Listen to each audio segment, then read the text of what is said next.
Olá, pessoal, tudo bem? Thiago da Capitalismo falando. Hoje vamos falar um pouco sobre o Banco do Brasil. Recentemente eu fiz uma live onde eu trouxe alguns comentários, né, do setor de análise da Capitalismo, falando das perspectivas, né, dos próximos anos para os grandes bancos e comentei de alguns desafios dos bancos, incluindo o Banco do Brasil. Muita gente pediu para eu comentar de maneira mais específica e falar especialmente do BB, tá? Deixo claro o convite para quem não é inscrito se inscrever no canal e para quem gostar do vídeo dar um like e compartilhar. Antes de falar do BB em si, né, pessoal, é importante a gente lembrar que parece às vezes que é meio subjetivo, principalmente olhando no longo prazo, o momento de compra ou os motivos de compra e venda de ações, e na verdade não é subjetivo. Isso tudo tem que ser feito de uma forma bem objetiva. Então, como a gente conhece bem várias empresas e vários negócios, é mais fácil a gente perguntar o que pode fazer a empresa crescer, o que pode dificultar a empresa de ter crescimento, e às vezes são questões fundamentais que evita até eu ter que fazer uma análise desnecessária de algum ativo. Por exemplo, a gente gosta muito do modelo de negócios da Aeris. A Aeris é uma empresa que tem um produto bom, o serviço é bom, né? Uma pá eólica tem 20 anos de garantia, é uma empresa legal. A gente começou a acompanhar a Aeris por causa da WEG, a WEG é cliente deles, né?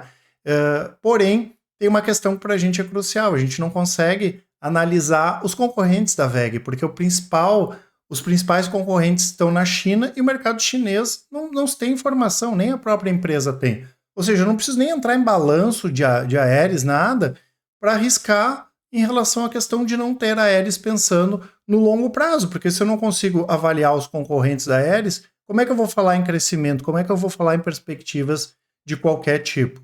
E no caso dos bancos, para a gente isso é bem claro também. Por quê? Nós tivemos, né, para quem é um pouquinho mais velho vai lembrar, no final dos anos 90, nós tivemos um movimento de consolidação do setor bancário. A gente tinha vários bancos, Bamerinos, Banrisul, Nacional Banrisul ainda tem, mas tinha outros bancos estaduais. Nós tivemos uma quebradeira generalizada desses bancos que acabou culminando, né, na concentração bancária. Bradesco, Itaú, Santander, Banco do Brasil, Caixa e, claro, os bancos estrangeiros também foram saindo, né? O Banrisul, por exemplo, foi o único banco estadual que acabou sobrando. Tanto que era engraçado, quando eu comecei a investir ali em 2002, era arriscado investir em banco, justamente por esse período que nós tivemos anteriormente. E os bancos surfaram praticamente sozinhos um belo crescimento nesses últimos 20 anos, né? Claro que eles cresceram bem, hoje o espaço para crescimento ele é menor, né? Dificilmente o CAD permitiria o Itaú comprar o Bradesco como ele permitiu comprar o Unibanco ali em 2008. E além disso, né, nós estamos vivendo um movimento de volta da concorrência, principalmente com fintechs. Se a fintech vai dar dinheiro ou não é outra história, eu sempre comento a respeito disso, mas as fintechs, as corretoras, XP, BTG, todas essas empresas, olha a quantidade de gestora nova que tem, tira a receita boa dos grandes bancos. E não em relação à questão de crédito, não, os grandes bancos ainda têm o controle, mas as receitas de seguro de vida, não tinha Prudential antes. Quantas pessoas têm Prudential hoje que não têm um seguro mais do banco, né? Os fundos de investimento dos bancos tinham taxa de administração maior, caiu. Olha a quantidade de gestoras que tem hoje que não estão ligadas ao setor bancário, né? A Previdência, a mesma coisa. São receitas muito boas. Então, a gente tem, isso aqui, a quantidade de fintechs que nós temos no Brasil, hoje tem milhares de fintechs, né? E essa concorrência, ela vai crescer cada vez mais, tá? Isso vai fazer os bancos grandes quebrar? Não, ninguém está falando em quebrar, ninguém está falando em prejuízo. Mas a partir do momento que os bancos têm uma perspectiva menor de crescimento, porque eles não vão crescer o que eles cresceram nos últimos 20 anos, e não tem problema nenhum, a gente tem que avaliar o que vai ser interessante para os grandes bancos no futuro. E aqui eu tenho que saber fazer as perguntas certas, né? Por que vai ser interessante o grande banco? No nosso entendimento, por causa dos dividendos. Menos necessidade de investimento, né? Vai sobrar mais dinheiro para pagamento de dividendos. mas como a concorrência acaba atrapalhando no curto prazo justamente em produtos e serviços onde a margem é maior, os bancos vão ter que fazer o quê? Enxugar a máquina, como diz o outro. Eles vão ter que fechar a agência, né, demitir pessoas, enfim, vai ter que ser feita essa redução para conseguir a manutenção das margens em patamares elevados. E hoje, o patamar que permite os grandes bancos a pagar bons dividendos é um patamar na casa de 20% de ROI, né? Que se a gente olhar nos próximos 3 a 5 anos, tranquilo, mas os bancos já têm que começar esse processo de enxugamento para conseguir manter os ROIs nessa casa aqui de 20% e também a gente conseguir ter uma elevação gradual do dividendo. Aqui é o dividend yield, mas a gente precisa pensar que a renda tem que aumentar também, não adianta só o yield ser alto, ele tem que ter um aumento. Então eu tenho que ter um aumento, eu tenho que ter a manutenção do yield em patamares atuais e tenho que ter também o aumento da geração de renda, que vai depender muito da manutenção no ROI aqui dessa casa aqui em torno de 20%.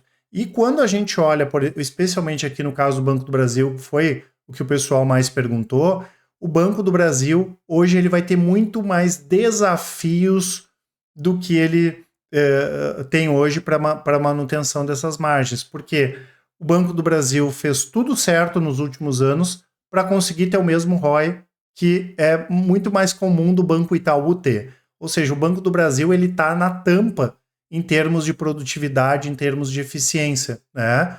A gente viu que o preço das ações subiu justamente porque o banco melhorou também em termos de resultado. Olha que subiu a ação do Banco do Brasil nos últimos 2 anos, olha que pagou de dividendos.